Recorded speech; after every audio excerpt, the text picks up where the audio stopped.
Baik, kita lanjut soal berikutnya, yaitu nomor 6. Larutan natrium tiosianat NaSCN 2 molar dalam air mendidih pada 106,52 derajat Celcius. Jika Kb 1,63 dan Kf 2,43, maka larutan tersebut akan membeku pada suhu. Nah, di sini ini adalah materi sifat koligatif larutan. Untuk mengerjakan ini, maka kita buat dulu solusinya. Katanya, larutan natrium tiosianat mendidih pada suhu 106,52. Berarti ini adalah titik didih larutan. Titik didih larutan itu adalah Tb. Berarti Tb-nya 106,52. Kalau Tb-nya 106,52, maka delta Tb-nya tinggal 106,52 dikurang 100 derajat Celcius. 100 derajat Celciusnya titik didih dari si air, karena pelarut yang digunakan adalah air, sehingga di sini 6,52. Kemudian Kf-nya 1,63, Kf-nya 2,43, Kb-nya 1,63. Maka larutan tersebut akan membeku. Berarti yang ditanya adalah Kf. Nah, di sini yang diketahui adalah Tb, yang ditanya adalah Tf. Maka dari sini kita tinggal masuk ke rumus perbandingan saja antara si Tb dengan si Tf. Rumusnya adalah delta Tb maksud saya, sama dengan Kb dikali M dikali I per delta Tf sama dengan Kf dikali M dikali I. Nah, karena larutannya sama, NaSCN, dan molaritasnya sama, makanya habis, mati. Oke, nah delta Tb-nya itu adalah 6,52 per delta Tf-nya adalah yang ditanya, sama dengan Kb-nya 1,63 per Kf-nya 2,43. Nah, di sini 6,52 dibagi 1,63 itu kan 4 ya. Jadi ini 4. Habis ini berarti 4. Berarti 4 kali 2,43 itu adalah 9,72.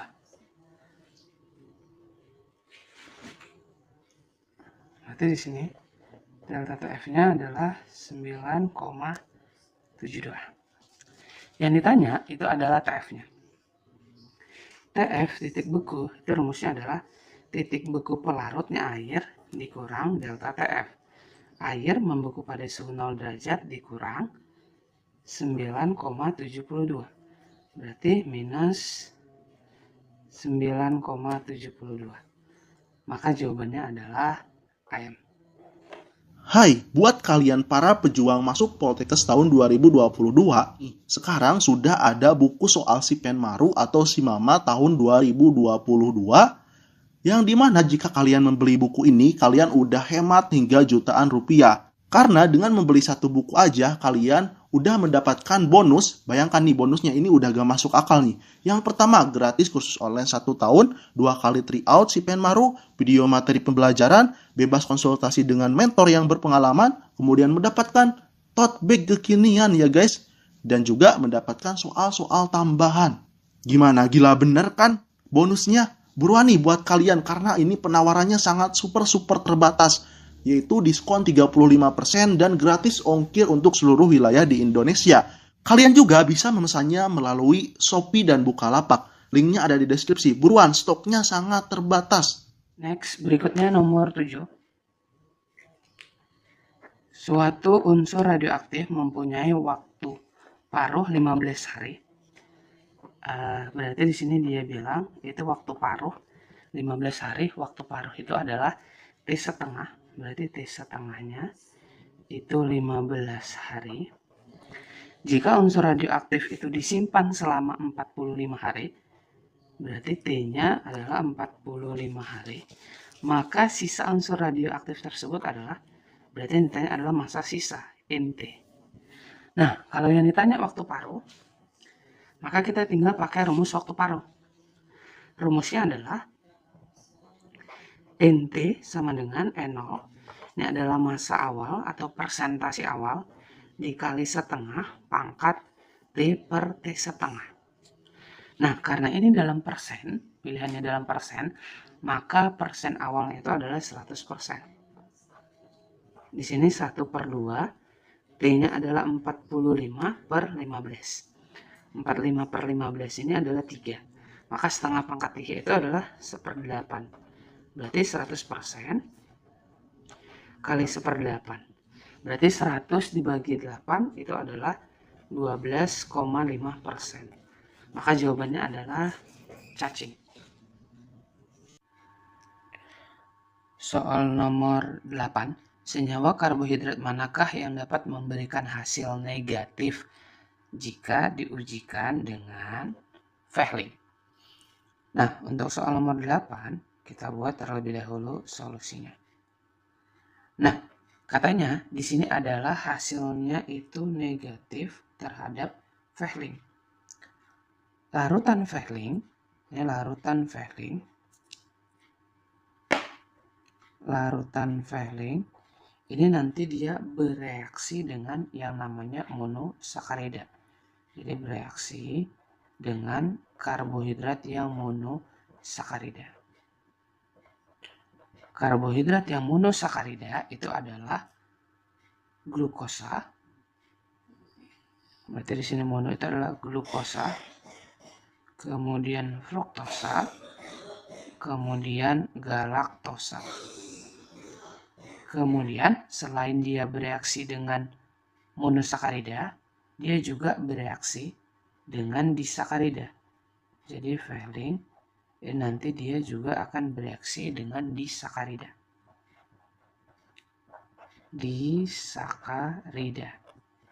Golongan disakarida yang bereaksi dengan Fehling adalah laktosa dan maltosa. Kenapa? Karena di sini nanti dia memiliki gugus aldehid dan gugus keton bebas. Jadi kalau dia glukosa nanti memiliki gugus aldehid, galaktosa ini aldehid, ini adalah nanti keton, tapi ketonnya keton bebas, sehingga dia akan menghasilkan reaksi atau hasil yang positif terhadap si Fehling. Nah, dari sini berarti jawabannya adalah sukrosa. Next, berikutnya nomor 9. Untuk menetralkan larutan yang terbentuk di katode, pada elektrolisis larutan Na2SO4 diperlukan 75 ml larutan HCl 0,25 m. Banyaknya muatan listrik yang digunakan adalah, nah dari sini berarti kita buatkan dulu solusinya. Yang diketahui itu adalah volume dari si HCl. Berarti volume HCl itu sebesar 75 ml. Kemudian molaritasnya 0,25 m. Katanya hasil dari larutan elektrolisis Na2SO4 itu dinetralkan. Jadi untuk menetralkan larutan di katodanya. Nah, dari sini berarti Na2SO4-nya harus kita elektrolisis terlebih dahulu. Jadi sini harus kita elektrolisis terlebih dahulu. Kita buat dulu. Yang ditanya ini adalah Q-nya ya, muatan listrik. Jadi kita buat dulu elektrolisis dari si Na2SO4. Berarti ini 2Na positif tambah SO4 2 negatif. Nah, katanya di situ adalah di katoda. Berarti di katodanya itu adalah ion Na2 positif. Jadi kalau Na, maksudnya Na positif di katoda, berarti Na positif menjadi 2O ditambah 2 elektron menghasilkan 2OH negatif ditambah H2. Nah, ini tepat dinetralkan. Untuk menetralkan larutan yang terbentuk di katoda. Jadi yang dinetralkan di katoda itu adalah dengan si HCl. Kalau penetralan berarti asam tambah basa. HCl ini adalah asam, berarti dinetralkan oleh si OH negatif ya. Berarti si basa. Nah, syarat dari yang namanya penetralan, berarti syarat dari yang namanya penetralan itu adalah mol dari si H positif ini sama dengan mol dari si OH negatif. Jadi mol H positif sama dengan mol OH negatif. Nah, mol H positifnya, H positif kan HCl. Banyaknya H kan 1. Berarti tinggal dikalikan aja. Rumus mencari mol itu adalah M kali V. Berarti di sini M dikali V sama dengan mol dari si OH negatifnya. 0,25 dikali 75 sama dengan mol dari si OH negatif. Berarti dari sini mol OH negatifnya adalah 0,25 dikali 75 itu adalah sebesar 18,75. Itu 18,75 milimol. Ini adalah mol dari si OH negatif. Oke. Nah, yang ditanya itu adalah si Q.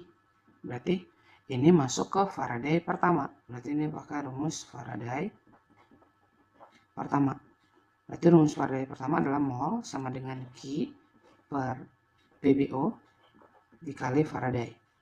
Molnya adalah 18,75 sama dengan Q per PbO-nya. Berarti jumlah elektron terlibat dibagi koefisien karena diketahui mol OH min. Berarti 2 per 2 berarti 1 dikali F. Berarti Q-nya itu sama dengan 18,75 milimol. Berarti kalau kita rubahkan ke mol itu menjadi bagi 1000 berarti 0,01875 Faraday. Ini kali ya, berarti ini F-nya. Sorry. Ini 18,75 bukan milimol tapi Faraday. Oke, maka dari sini jawabannya adalah dodol. Baik, kita bahas soal nomor 10, nomor terakhir. Dari data di atas laju reaksinya adalah, nah dari sini berarti kita buat dulu solusinya. Nah, kita buat persamaan lajunya, berarti V sama dengan K, konsentrasi P pangkat X, konsentrasi Q pangkat Y.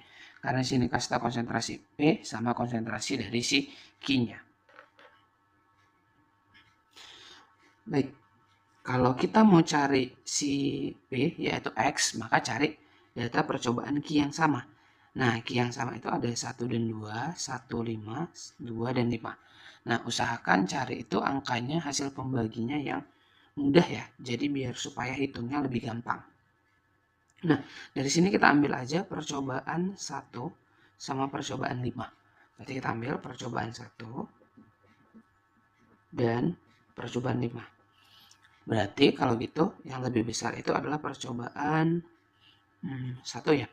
Berarti gini, V1 per V5 sama dengan K-nya, ini berarti konstanta, nanti mati.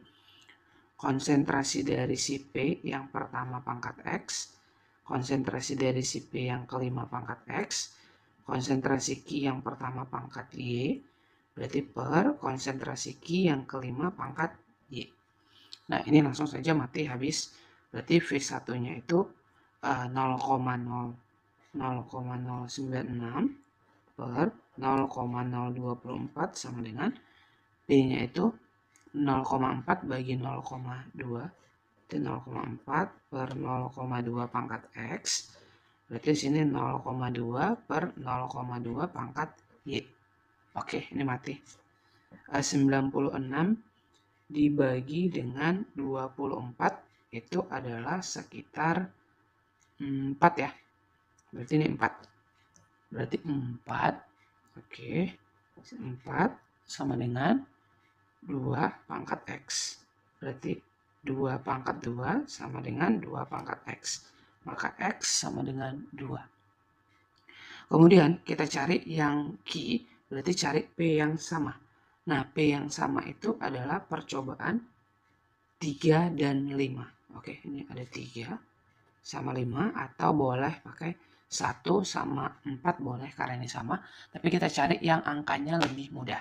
Oke, kita ambil saja percobaan 3 dan 5. Berarti di sini percobaan 3 dan 5. Langsung saja ya, sama seperti ini. Berarti yang lebih besar itu adalah yang percobaan ketiga ya. Berarti langsung aja. Berarti V3 per V5, langsung V3-nya adalah 0,048 per 0,024 sama dengan K-nya mati, konsentrasi A-nya, B-nya 0,2, berarti 0,2 per 0,2 pangkat X, berarti habis. Kemudian di sini 0,4 per 0,2 pangkat Y. 48 bagi 24 itu adalah 2, berarti ini juga 2 pangkat Y. Maka Y sama dengan 1. Sehingga persamaannya V sama dengan K, konsentrasi P pangkat X-nya itu ada 2. Berarti nanti di sini adalah pangkat 2 kali konsentrasi Q pangkat 1. Maka jawabannya adalah entok.